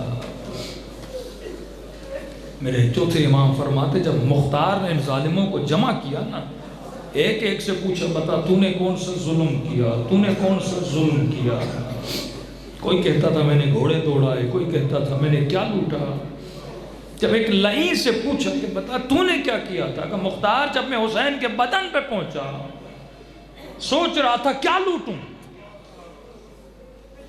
کوئی زرہ لے گیا، کوئی کمر بند لے گیا، کوئی امامہ لے گیا، کوئی تلوار اٹھا کے لے گیا، سب کچھ لے گئے تھے، بدن پہ کچھ بھی نہیں تھا مختار، بس تیر ہی تیر تھے۔ پھر تو نے کون سا ظلم کیا؟ کہ مختار جب میں نے دیکھا کچھ بھی نہیں بچا نا، میری نگاہ حسین کی انگلی پہ پڑی، شاید میرے مولا کے ہاتھوں میں 2 ہی انگوٹھی نہ تھی، ایک تو دے دی کہ میری نگاہ انگلی پہ پڑی جس میں ایک انگوٹھی نظر آئی۔ میں نے کہا خالی ہاتھ کیوں جاؤں مختار، میں نے انگوٹھی کو اتارنے کی بڑی کوشش کی، لیکن مختار انگوٹھی اتری نہیں۔ کہ لئی پھر تو نے کیا کیا؟ کہ مختار میں نے خنجر سے حسین کی انگلی کو کاٹا۔ جسے اغیار کی بیٹیوں کی اتنی فکر ہو اپنی انگوٹھی اتار کے دے، مجھے نہیں ہوتا جب اپنی بچی بابا کے جنازے پہ آئی ہو کہ فرمایا میرا سلام ہو اس ہاتھ پہ جس کی انگلی کو کاٹا گیا۔ یہ وہ کریم امام ہیں جنہوں نے اتنی محبت اپنے چاہنے والوں سے کی ہے، واللہ آج محبت نہ ہوتی تو آپ کو فرش عزا پہ نہ بلایا جاتا، اس وجود کو اس طرح نہ جھنجھوڑتے۔ اہل بیت کا یہ زندگی خواب ہے، خواب کے لیے اپنی آخرت کو تباہ و برباد نہ کیا کرو۔ فرمایا مومن جو تھے امام کہتے ہیں خلوص سے دل سے میرے بابا کو ہمیشہ سلام کیا کرو۔ کسی نے پوچھا زیارت عاشورہ 100 سلام، کہ مولا اتنی کثرت سے سلام کا حکم کیوں ہے؟ فرمایا کیونکہ عاشورہ کے دن میرا بابا ترس گیا تھا کہ کوئی آئے سلام کرے، کہتے تھے نہیں یہ باغی ہے اسے کوئی سلام نہ کرے، کہ جب تو سلام کرتا ہے میرے بابا کے کلیجے کو ٹھنڈک ملتی ہے۔ فرمایا خلوص سے دل سے مجھ حسین کو سلام کرو، خدا تجھے ثواب زیارت حسین عطا کرے گا۔ کہ مولا 2 لفظوں سے ثواب مل جائے گا؟ فرمایا ایک چھوٹی سی نشانی اگر تیرے اندر آ جائے، جب مجھ حسین کو سلام کرو، سلام کرنے کے بعد اگر نہ چاہتے ہوئے تیری آنکھوں سے آنسو آ جائیں، کہ یہ مت سمجھنا یہ تیرے آنسو ہیں، حسین نے تجھے تیرے سلام کا جواب بھیجا ہے۔ دلوں کو کربلا لے جائیں 2 جملے مصیبت کے۔ دیکھیے خلوص سے اگر معصوم کا فرمان ہے آنکھوں کی پلکیں بھی گیلی ہو جائیں، مچھر کے پر کے برابر فرمایا خلوص والے آنسو۔ فرمایا اس آنسو میں اتنی طاقت ہے یہ جہنم کی آگ کو بجھا سکتا ہے، یہ خزانے آپ کے پاس ہیں۔ کئی جوان کہتے مولانا امام زمانہ کی زیارت کے لیے کوئی وظیفہ بتائیے۔ ایک عالم نے کسی جوان کو وظیفہ دیا کہ بس ایک کام کر، کہ کون سا؟ کہ ہر نماز کے بعد 3-4 منٹ حسین پہ رویا کر، زیادہ نہیں 3-4 اتنا کہ آنکھ گلی ہو جائے، کہ دیکھنا امام کی زیارت ہو جائے گی۔ یہ جوان کہتا 1 سال تک صبح کی نماز، ظہر کی نماز، مغرب، عصر، عشاء، کبھی تہجد پڑھی، کہتا ہر نماز کے بعد تسبیح سیدہ پڑھ کے میں کہتا تھا السلام علی الحسین وعلی علی ابن الحسین وعلی اولاد الحسین وعلی اصحاب الحسین۔ 3-4 سلام۔ زیارت ناہیہ بڑی درد مند زیارت ہے۔ السلام علی الشیب الخدیب، میرا سلام اس داڑھی پہ جس کو خون سے رنگین کیا گیا، میرا سلام ہو اس بدن پہ جس پہ لباس نہیں تھے، میرا سلام ہو کربلا کو شہید پہ جس کی گردن کو پیچھے سے کاٹا گیا۔ کہتا یہ چند سلام میں دیتا تھا، آنکھوں سے آنسو آ جاتا تھا۔ کہتا 1 سال کے بعد یہ جوان کہتا ہے مغرب کی نماز پڑھ کے میں اسی طرح جب عادت ہو جاتی ہے پھر آپ نہیں چھوڑو گے، دل نرم ہو جاتا ہے، معرفت آ جاتی ہے، عشق آ جاتا ہے۔ ایک طرف عشق خدا نماز، دوسری طرف عشق اہل بیت، یہ 2 عشق جب ملتے ہیں تو منزل عروج ملتی ہے، 2 پر ہے جس سے انسان پرواز کرتا ہے۔ کہتا ہے جب مغرب کی نماز کے بعد اب جب میں رونے لگا تو میں نے محسوس کیا کہ میرے پیچھے کوئی بیٹھ کے رو رہا ہے۔ کہتا ہے مڑ کے دیکھا تو امام زمانہ تھے جو میرے ساتھ اپنے جد حسین کے مصائب پہ گریہ کر رہے تھے۔ یہ گریہ حسین خلوص کے ساتھ ہوگا. ایک گریہ جذباتی ہے، ایک معرفت والا ہے. ہندو بھی ہیں نا جناب علی اصغر پہ روتے ہیں، ہندو ہیں، انہیں کیا پتہ علی اصغر کی قدر و قیمت، روتے ہیں. اگر آدمی کسی ڈرامے میں بھی کوئی درد بھرا منظر دیکھے رو پڑتا ہے. یہ ایموشنلز ہیں. ایک ہے معرفت کا رونا، وہ جو سیدہ زینب روئی، وہ جو جناب سکینہ روئی کا خلوص دل سے مجھ حسین کو سلام کرو، اور ایسے سلام کرو اگر سلام کرنے کے بعد نہ چاہتے ہوئے تیری آنکھوں میں آنسو آ جائیں، کہ یہ مت سمجھنا یہ تیرے آنسو ہیں، حسین نے تجھے تیرے سلام کا جواب بھیجا ہے. کہ جب یہ کیفیت آ جائے تو خدا تیرے نام اعمال میں زیارت حسین کا ثواب لکھائے گا. دلوں کو کربلا لے جائیں، ایسے سلام کریں جیسے سکینہ نے اپنے بابا کو کیا، جیسے سیدہ زینب نے اپنے بھائی کو کیا. السلام علی الحسین وعلی علی ابن الحسین وعلی اولاد الحسین وعلی اصحاب الحسین. سب مل کے السلام علی حسین وعلی علی ابن. مجمع بہت ہے، حسین کی صدا بلند. وعلی اولاد حسین وعلی اصحاب. سب مل کے السلام علی حسین وعلی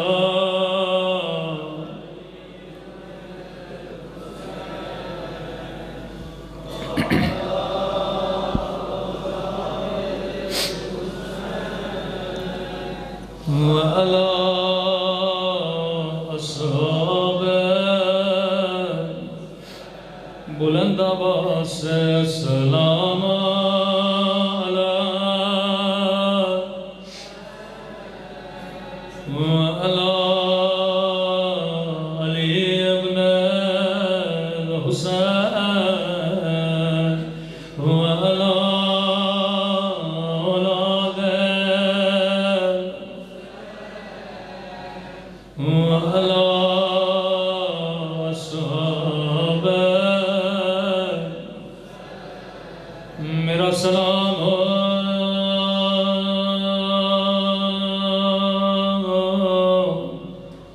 علی اکبر کے سینے میں لگی برچھی پہ. میرا سلام ہو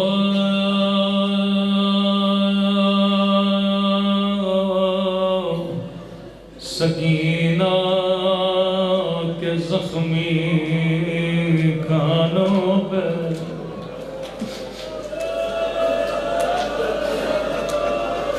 میرا سلام ہو رباب کی اجڑی ہوئی گودی پہ. دو سلام امام زمانہ کے سن لو، یہ کسی ذاکر کے سلام نہیں، یہ فرزند زہرا کے سلام ہے. جب کبھی دل کرے رونے کا تو زیارت ناہیہ پڑھا کرو. میرا سلام ہو ان ننے سے رخساروں پر. اللہ جانے یہ کس کے رخسار. میرا سلام ہو ان ننے سے رخساروں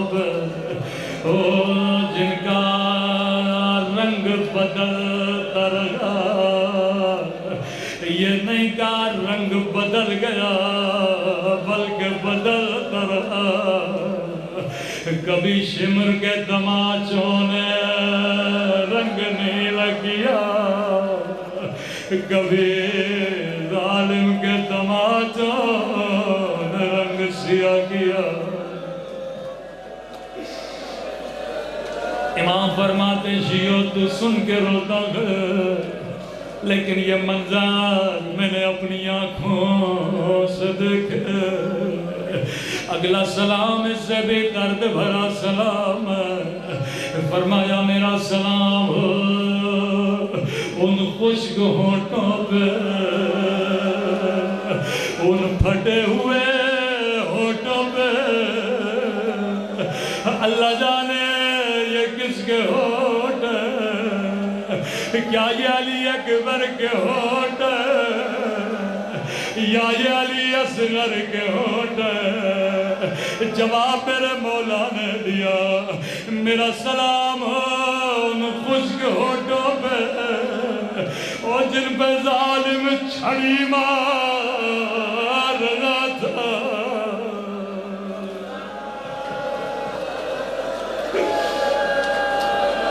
اللہ جانے یہ منظر زینب نے کیسے دیکھا.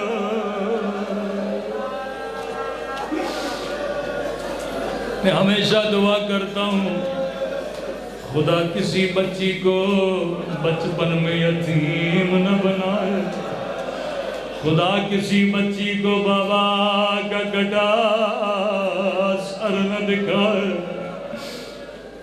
روایت کے جملے ہیں, یہ لعین ابن زیاد سفرے پہ کھانا کھا رہا تھا, سامنے کٹی ہوئی گردن لقمے بھی چباتا تھا, حسین کے ہونٹوں پہ چھڑی بھی مارتا تھا.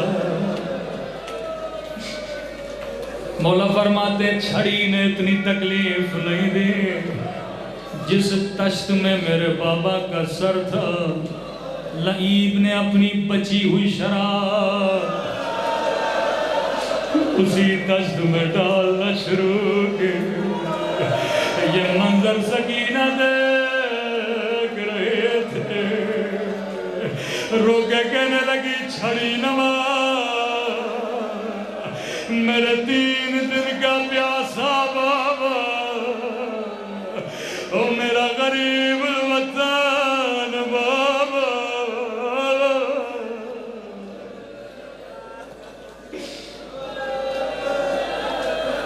کہتے لئی لقمے چباتا رہا, شمر سے پوچھتا رہا بتا یہ کس کا سر ہے. کبھی لئی کہتا یہ عباس علمدار کا سر ہے, کبھی لئی کہتا یہ قاسم کا سر ہے, کبھی لئی کہتا یہ اول محمد کے سر ہے.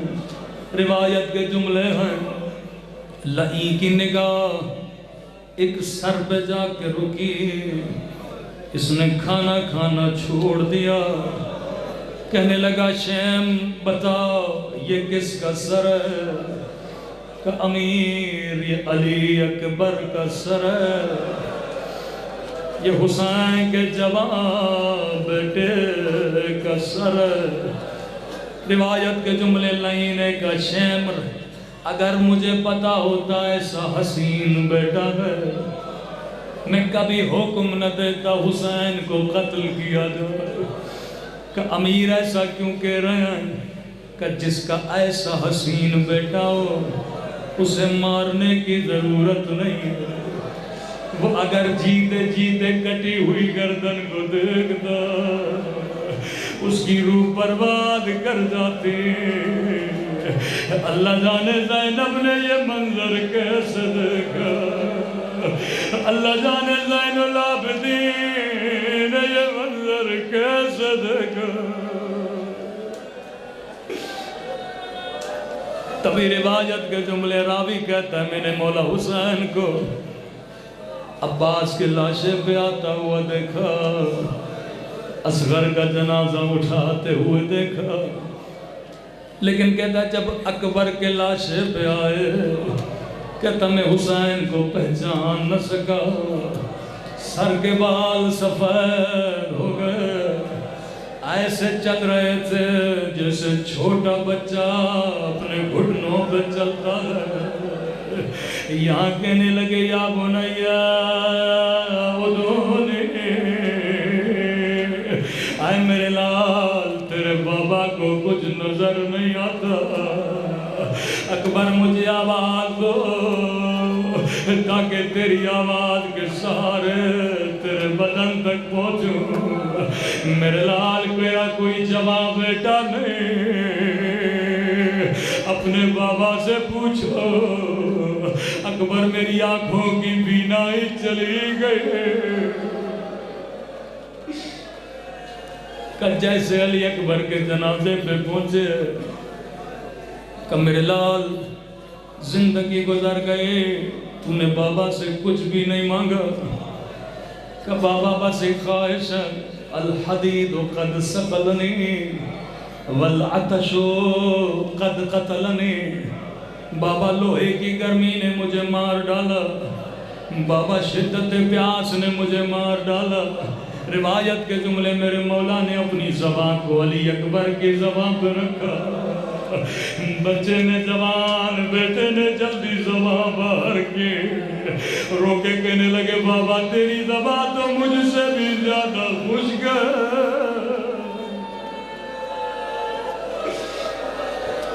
بابا اگر زحمت نہ ہو میرے بدن کو خیموں میں لے چلیے. جی میرے لال ایک مرد اکبر کے جنازے کو اٹھانا چاہا. روایت کے جملے ہیں حسین کے ہاتھ لرزے، کہنے لگے اکبر جوان بیٹے ہو، باپ کے بدن میں طاقت نہیں ہے. اکبر اگر زحمت نہ ہو بابا کی مدد کرو، دونوں ہاتھ میری گردن میں ڈالو. روایت کے جملے اکبر نے ایک ہاتھ بابا کے گلے میں ڈالا لیکن دوسرا ہاتھ سینے سے نہیں ہٹایا. میرے لال ہاتھ ہٹا، کہنے لگے بابا بوڑھے باپ ہو، میں صدمہ دینا نہیں چاہتا، اور میرے لال میں تیرا صابر بابا ہوں. روایت کے جملے یہ ہاتھ کا ہٹنا تھا. حسین نے کیا دیکھا؟ ایک برچھی کا ٹوٹا ہوا پھر علی اکبر کے سینے میں.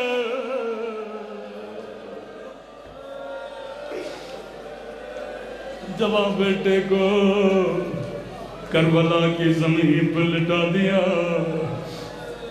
ایک ہاتھ اکبر کے سینے پہ رکھا، دوسرا ہاتھ برچھی میں ڈالا، نگاہوں کو آسمان کی طرف اٹھایا.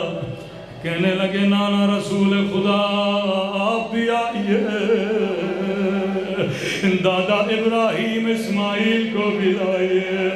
نانا آ کر دیکھیے کہیں میری آنکھوں پہ پٹیاں تو نہیں ہے، کہیں میرے اسماعیل کے ہاتھ تو نہیں بندے. ایک مرتبہ برچھی کو کھینچا، علی اکبر کا لاشا تڑپا. خیمے کے در سے آواز آئی حسین ٹھہر جا، میں زینب بھی آتی ہوں. کہنے لگے بہن زینب میرے ہوتے ہوئے خیمے سے نہ نکلنا، اور میں نے تیری چادر پہ اپنے اکبر کو قربان کیا. الا لعنت اللہ علی القوم الظالمین. ماتم حسین.